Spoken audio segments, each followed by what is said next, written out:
Hi there, welcome back to the YouTube channel. I'm back again with yet more commanders, well, cards from Assassin's Creed. I'm looking to turn to commanders and I couldn't resist any longer.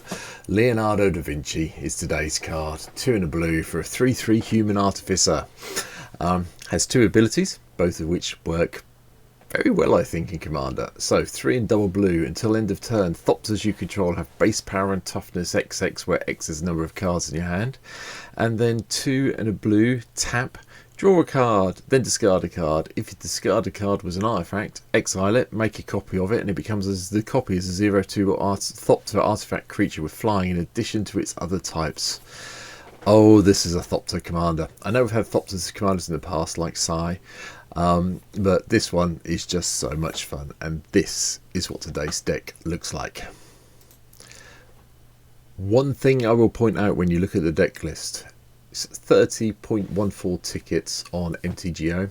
It's $7,000 or $7,500 virtually in real life. There's one card that you can take out if you're building this in real life that'll drop the price down. And from the pictures here, well, there's 2 cards. The pictures here, you can probably work out what the 2 cards are. But anyway, here we go. So, start at the beginning. We've gone with creatures that create thopters in the main part, or have some way of becoming thopters, if that makes sense. So, Hangerback Walker, also we paid double X, and then we get to when it dies, we get all the thopter creatures. So that's a good starting point. 0 casting cost, Thorny Thopter, had to be here, the original thopter.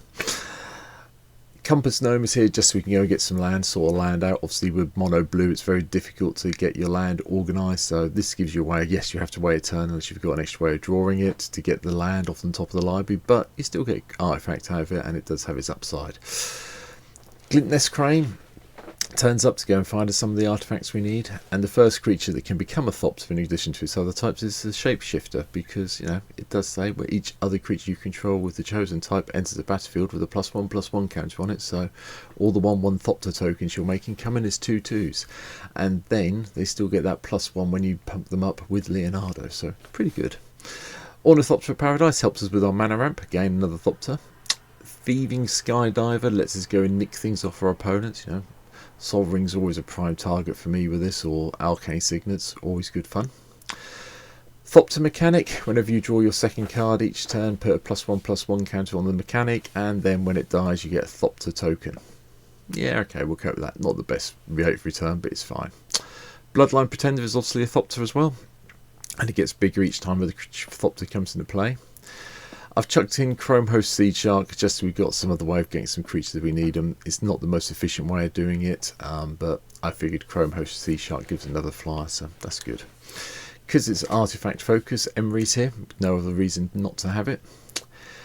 Ethereum Spinner turns in. We've got whenever you cast a spell with mana value 4 or greater, you get a thopter. We've got a few things that are 4 or greater, so should help out. Loyal Drake gives us a card as long as we control Leonardo each turn. Pilgrim's Eye is a thopter and goes and sorts out a land for us. Sai I mentioned earlier, so you know, have to have Sai here. Cast an artifact spell, we get a thopter. Yep, go with that. Sky Scanner, another thopter, but draws a card when it enters the battlefield for 3 mana, so that's not too bad a return. Plus, you know, if we do need to activate Leonardo at some stage, it gives us a little pump that way. Aspiring Aeronaut comes into play. We get we get another thopter creature token, so yep, I'll live with that. First of the 4 mana cards to trigger. Phyrexian Metamorph lets us copy anything that's annoying us. Solemn Simulacrum gets us a land, then draws us a card when it dies. I've chucked in Urza, Lord High Artificer, mainly because we are playing around with artifacts and it makes sense to have Urza in this deck, so hence it's here. Whirler Rogue gives us 2 thopters when it comes into play, then we get to tap 2 untapped artifacts we control to make something unblockable. Experimental Aviator comes into play as a 0/3 and also comes in with 2 thopter tokens, another good target we can get with some of our other things. Because we are playing around with so many artifacts, it made sense to have Kappa Canneer, and this card has dropped in price significantly since its reprint, so I'm glad it's back in. But yeah, we've got it in this deck. Sharding Sphinx is great. Whenever an artifact creature you control deals combat damage to a player, you get another thopter. So your thopters get damage in, you get another thopter as long as the Sphinx is in play. Yeah, okay then. Thopter Assembly is the one everybody wants. If you control no thopters other than this Thopter Assembly, you get to return this to your hand and put 5/1/1 thopters onto the battlefield. Not going to happen that often, but because you'll be creating thopters when this comes into play. However, a 5/5 is quite big and quite useful. Inspired Sphinx comes in. When it enters the battlefield, draw cards equals the number of opponents you have. That helps pump up your thopters quite happily with Leonardo in play, and then it creates thopters itself, so we can't complain too much. Wind Reader Sphinx is here. Whenever a creature with flying attacks, you may draw a card. Attacking with all those thopters makes life a lot easier and a lot better for you, so yeah, yay. And Spot a Thopter, I figured would have the artifact prototype in as well. We can either scry or we can get it in for a 2/3 for 3. That's fine, it's still a Thopter, whichever way you look at it. Tezzeret makes an appearance because he does produce thopters. This version does, the Artifice Art Master, and then the card draw's not too sad at all, especially if we're trying to draw cards up to go off with Leonardo. We'll probably have 3 or more artifacts in play with this is in play, so we'll be drawing 2 most of the time off the 0. And yeah, if we get the -9 off, oh well, all the better for us. We have a few spells that help out, so Brainstorm, Ponder, Serum Visions, and then a bit of control will counterspell Cyclonic Rift, Mana Drain. The most expensive card in the deck, drop it out. Time Twister, if you don't want to pay $7,500 for a paper deck, get rid of the Time Twister, play something else, not fussed what. From there, we go to Access Denied because we counter spells and then get all those thopters based on the mana value of the spell we've countered. Intrude on the Mind, reveal the top 5 cards. We do a mini kind of Factual Fiction and then create a 0/0 colourless thopter artifact creature token when flying, when then put +1/+1 counter on for each card put in your graveyard this way. Chances are people may give you the 4 or 5 choice, so you may not get the thopter, but it's worth playing anyway. Reverse Engineer, just a bit of card drawn because we've got all the artifacts, we can reduce it down to 2 mana for 3 cards more than likely most of the time. And then Inspiring Refrain, just to keep it in suspend land. Spend it as soon as possible, start drawing the cards, and just keeps coming through every 3 turns. Assuming your games go that long anyway. Artifacts, we have quite a few as you can see. I'm not going to lie about it, we have gone with some very meaty ramp spells. So Everflowing Chalice to get the multi-kicker on the go at kick-off with. Jeweled Lotus to help us get Leonardo out on turn 1 if we need to. Lotus Bloom later on is another artifact that comes in and we can trigger some of our creatures to give us more thopters. Mox Tantalite, Soul Talisman for more ramp. Elixir of Immortality to shuffle everything back in. And Meekstone. Now you probably wonder why Meekstone's here. We've got no real way of pumping up the power of most of our thopters. Even with the Metallic Mimic in play, they'll only be power 2 most of the time, so we'll still be able to untap and attack with all of our lovely thopters. A lot of our opponent's creatures, those without vigilance anyway, will be locked down, so Meekstone makes some common sense in this deck to me. Sol Ring, Arcane Signet are here for a bit more rampage. Howling Mind, just so we keep drawing the cards. Limbas gives us a scry and a card draw, and then we can gain some life with it, and then when this goes to the graveyard we can put it back into our library. So yeah, keeping that recurring of artifacts going could be useful. Sapphire Medallion lets us cut the cost of all our blue spells down. Sky Diamond ramps along with Commander Sphere. Midnight Clock is a little bit of a ramp and a little bit of a reshuffle. Another version of Time Spiral if we needed, to be perfectly honest, so it's here.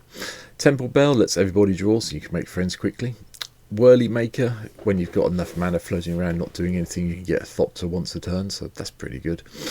Worn Power Stone for some more ramp, and then Font of Mythos for even more card draw, because we want to make sure we are maxing out our card hands. Now I haven't played Thought Vessel in here. I realised after I started doing the deck, and yeah, you could probably drop out something like maybe the Commander's Sphere or the Limbas for Thought Vessel if you want to, but I've left it how it is, so you may see a change when I play this on stream later in the week. Enchantments, not too many. Ristic Study, because it's mono blue deck, so why wouldn't you play it? Bident Athassi gives you even more card draw when creatures you control deal damage. Court of Vantress lets you copy a artifact or enchantment if you need to. Hopefully you'll just get a copy of it because you'll be the monarch most of the time with this deck with a bit of luck. Efficient Construction, whenever you cast an artifact spell you get a thopter. And then Thopter Spy Network, at the beginning of your upkeep if you control an artifact you get a thopter, And then whenever one or more artifact creatures you control deal combat damage to a player, draw a card. Just remember with these sword cards, if you get a point of damage with each thopter against your 3 opponents in Commander, you get to draw 3 cards instead of just 1. Bear that in mind. Lands is a bit light. There's 35. There's probably some things in here you're probably wondering why. Castle of Interest, simple. Command Tower I just put in just so I had the extra, I don't know why. This could easily become an island if you don't want to play it. This is unfortunately for me, my brain goes, I'm playing Commander, must play Command Tower. Didn't really think about it, so it's still here. You can take it out and put another island in if you want to. Escape tunnels here, just so we can go and fetch an island along with Evolving Wilds and Fabled Passage. Foundry of the Consoles is also here, so we can actually sacrifice it off at some stage and get a couple of thopters if we need them.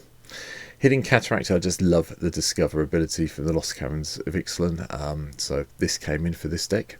21 islands, Maestro's Theatre, Obscura's Storefront, so we can go and play them, gain a little bit of life and get a land off both of them. And we are playing a mono blue deck, or well, a mono deck, so Nixthos Shrine to Nyx is a bit of a no-brainer with this deck, full of extra mana. Opal Pandas, because I thought it might be a nice way of pumping up a Leonardo eventually once we get that far. Reliquary Tower, Temple of the False God and Terramorphic Expanse finish the deck off. And that's my take on Leonardo for today. I think Leonardo's fun. It's nice to have a new kind of thopter commander out of all the cards that have been coming out of Assassin's Creed. So yeah, I hope you've enjoyed it. Please hit the subscribe button if you haven't been here before. I'd really appreciate if you could. I'm seeing it at 456 subscribers at the moment. I have plans in place for when I get round to hitting 500 that you'll start seeing some of these backgrounds are going to be turned into playmats. I've got some quotes. I'm waiting for some quotes to come in from companies, so they're not far off once I hit that magic 500 number. But for now, I hope you've enjoyed today's deck tech around Leonardo Da Vinci. If you want to see me play it, there's a link down below in the description to my Twitch stream. You can come and see me play it there this week. But for now, thanks for watching. I'll be back tomorrow with another commander from Assassin's Creed. Take care. Bye.